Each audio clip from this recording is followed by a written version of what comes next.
বাহ, রান্নার কি সুন্দর ঘ্রাণ বেরোচ্ছে। যাই, ছেলেটা সে কখন থেকে না খেয়ে বসে আছে, ছেলেটাকে একটু খাবার দিয়ে আসি গে। বাড়িতে কেউ আছো? আমি খুব ক্ষুধার্ত। আরে সাধু বাবা, হ্যাঁ হ্যাঁ, খেতে কেন দেব না, আসুন, আপনি বারান্দায় বসুন, আমি আপনাকে এখনই খেতে দিচ্ছি।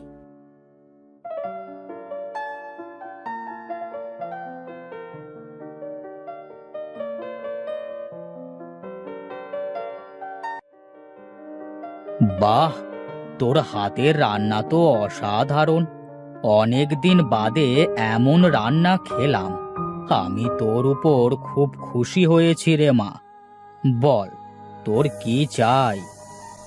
না সাধু বাবা, আমার কিছুই চাই না, শুধু দোয়া করবেন যাতে আমার ছেলেটাকে নিয়ে শান্তিতে দুবেলা দুমুঠো খেয়ে পড়ে বাঁচতে পারি। ঠিক আছে মা, তুই কোনো চিন্তা করিস না। যদি তোর কোনো বিপদ হয়, আমি সেদিন ঠিক আসব তোকে সাহায্য করতে। আমি এখন চলি।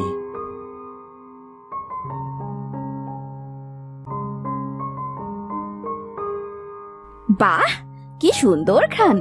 খাদিজা যে কি করে এত সুন্দর রান্না করে কে জানে। আমি যদি এত সুন্দর রান্না করতে পারতাম তবে সে কি ভালো হতো। আমিও তো চেষ্টা করার পরেও তো কিছুতেই রান্না ভালো করতে পারি না। মা, ও মা, দেখো আমি কত বড় মাছ ধরে এনেছি। এই মাছটা সুন্দর করে রান্না করো দেখি, অনেক ক্ষুধা পেয়েছে। তুই এত বড় মাছ কোথা থেকে পেলি রে বাবা? নদী থেকে ধরেছি মা। ঠিক আছে বাবা, তুই বস, আমি চট করে মাছ রান্না করে নিয়ে আসি।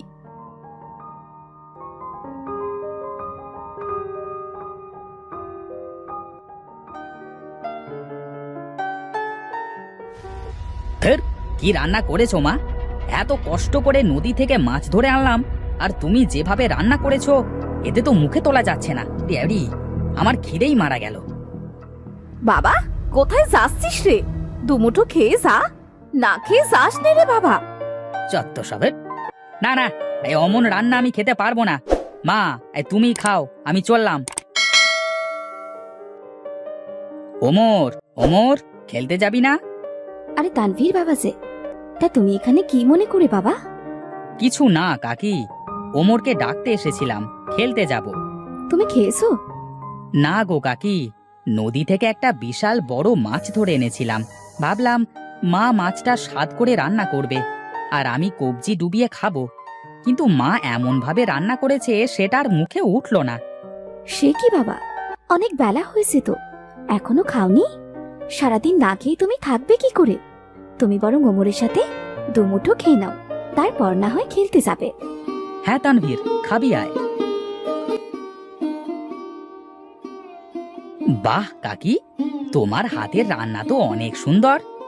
হ্যাঁ হয়েছে বাবা, এখন খেয়ে নে তো দেখি।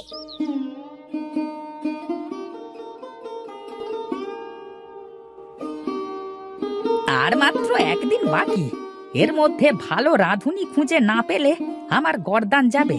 সারা গ্রাম খুঁজলাম কিন্তু মনের মতো রাঁধুনি পেলাম না। কি যে করি। আহা হা হা, কি সুন্দর ঘ্রাণ। এত সুন্দর ঘ্রাণ কোথা থেকে আসছে, দেখতে হচ্ছে তো ব্যাপারটা। বাড়ি থেকে আছেন, একটু বেরিয়ে আসেন। কি আপনি, কি চাই? আমি হলাম এই মোড়ল মশাইয়ের নায়েব। আমি অনেক বিপদে পড়ে তোমার কাছে এসেছি। আমার মনে হয় তুমি আমাকে এই বিপদ থেকে রক্ষা করতে পারবে। কি বিপদ আমাকে বলুন, দেখি আপনাকে কোনো সাহায্য করতে পারি কিনা। মোড়ল মশাইয়ের কঠিন অসুখ হয়েছে, কোনো কিছুতেই তার মুখে স্বাদ আসছে না। নিন নিন, শুরু করেন মোড়ল মশাই, খেয়ে বলুন তো নতুন রাঁধুনির রান্নার স্বাদ কেমন। ছি ছি ছি ছি ছি, থু, এমন জঘন্য রান্না আমি আমার বাবার জন্মে কোনোদিন খাইনি। নায়েব, বেয়াদবির একটা সীমা থাকে। এই 3 দিন ধরে তুমি আমাকে এমন বেস্বাদ রান্না খাওয়ালে। 3 দিন সময় দিলাম আমি তোমাকে। এর মধ্যে যদি তুমি কোনো ভালো রাঁধুনি খুঁজে না আনতে পারো তবে তোমার গর্দান যাবে। দাও, এখন দূর হও আমার চোখের সামনে থেকে। আমি তোমার রান্নার ঘ্রাণ পেয়ে তোমার বাড়িতে এসেছি। আমার বিশ্বাস তোমার রান্না মোড়ল মশাইয়ের অনেক পছন্দ হবে। এখন তুমি পারো আমাকে বাঁচাতে। খাদিজা বুবু বলছে কি, তুমি তো মোড়ল মশাই বাড়িতে যাবে রান্না করতে, আমাকে সাথে নিয়ে চলো না। আমি তোমার কাছ থেকে রান্নাটাও শিখে নেব, আর সেই ফাঁকে তোমাকে রান্নার কাজে সাহায্যও করতে পারবো। আচ্ছা ঠিক আছে, তাহলে কাল তোমরা দুজনে মিলে জমিদার বাড়িতে আসো কেমন? আমি এখন চলি। মনে রেখো, আমার প্রাণ কিন্তু তোমাদের হাতে।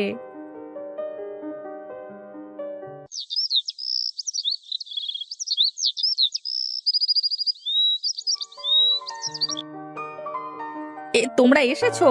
এসো এসো, আমি তোমাদের রান্নাঘরে নিয়ে যাই। মোড়ল মশাইয়ের খাবার বেলা প্রায় হয়ে গেল, দ্রুত হাত চালিয়ে রান্না করো। ঠিক আছে নায়েব মশাই।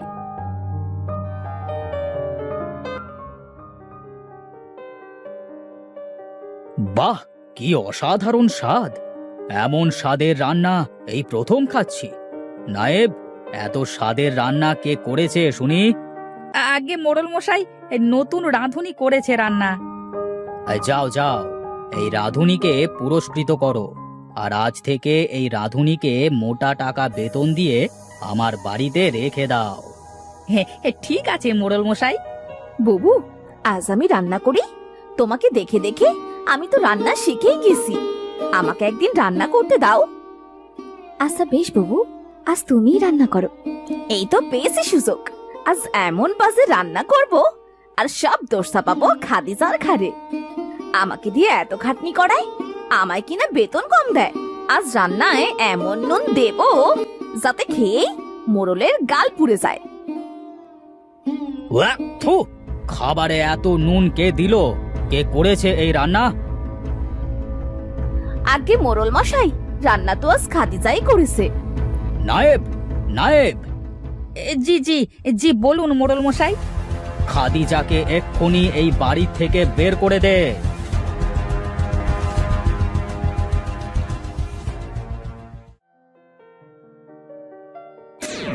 কি রে মা, তুই এখানে বসে এভাবে কাঁদছিস কেন? কি হয়েছে তোর? এই নে মা, তুই এই মশলাটা রাখ। তোর রান্না করা হয়ে গেলে রান্নায় মশলাটা 1 চামচ করে ব্যবহার করবি। দেখবি তোর রান্না কখনোই খারাপ হবে না। আপনাকে অনেক অনেক ধন্যবাদ সাধু বাবা।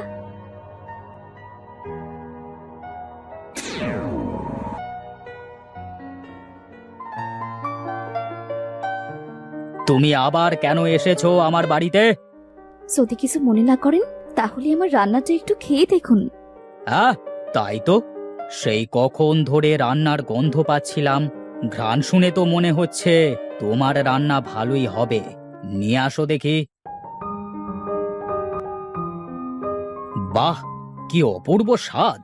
কিন্তু সকালবেলায় তোমার রান্না এত জঘন্য হলো কেন? আপনি এসব কি বলছেন মোড়ল মশাই? সকালে তো পারভিন রান্না করেছে। তাই তো বলি, রান্নার স্বাদ এত খারাপ হলো কেন? পারভিন, এই পারভিন, এদিকে আয়।